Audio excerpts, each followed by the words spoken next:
AP ప్రభుత్వం కీలక నిర్ణయం తీసుకుంది. ఉద్యోగుల పదవి విరమణ, పెన్షన్ పైన కొత్త మార్గదర్శకాలకు సిద్ధం చేసింది. ముసాయిదా విడుదల చేసింది. దీనిపైన ఉద్యోగ సంఘాల అభిప్రాయాలను కోరింది. ఉద్యోగి 33 ఏళ్ల సర్వీసు పూర్తి చేస్తే ప్రభుత్వానికి పదవి విరమణ చేయించే విధంగా అధికారం కల్పించే ప్రతిపాదన తీసుకొచ్చారు.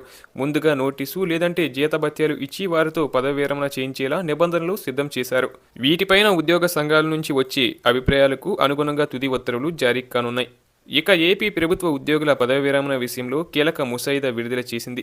తాజా మార్గదర్శకాల మేరకు 33 ఏళ్ల సర్వీసు పూర్తి చేసుకున్న ఉద్యోగిని ప్రజా ప్రయోజనాల దృష్ట్యా పదవి విరమణ చేయించేలా సరికొత్త విధానాన్ని ప్రభుత్వం ముసాయిదాలో పేర్కొంది.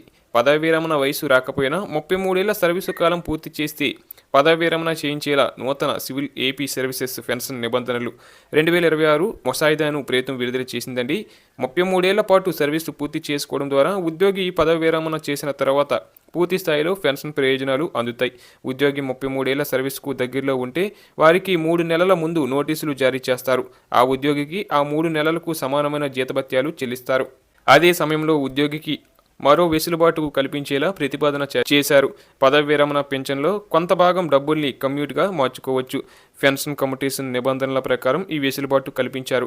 కాగా ఈ ముసాయిదాపై అభిప్రాయాలు, సూచనలు చెప్పాలని గుర్తింపు పొందిన ఉద్యోగ సంఘాలను ప్రభుత్వం ఆహ్వానించింది. ఈ మేరకు ఈ నెల 20 లోపు ఉద్యోగ సంఘాలు లిఖితపూర్వకంగా అభిప్రాయాలు అందించాలని ప్రభుత్వం కోరింది. ప్రస్తుతం అమల్లో ఉన్న ఏపీ రివైజ్డ్ పెన్షన్ రూల్స్ 1980 స్థానంలో ప్రభుత్వం ఆంధ్రప్రదేశ్ సివిల్ సర్వీసెస్ పెన్షన్ నిబంధనలు 2026 తీసుకొచ్చింది. ఈ మేరకు ఈ కొత్త ముసాయిదాలో 98 పేజీలలో కొత్త నిబంధనలను వివరించారు. అయితే ప్రభుత్వం తీసుకొస్తున్న కొత్త విధానంలో పదవి విరమణ గరిష్ట సర్వీసు 33 ఏళ్ల తర్వాత చేయించే నిబంధనపై స్పష్టత లేదంటున్నారు.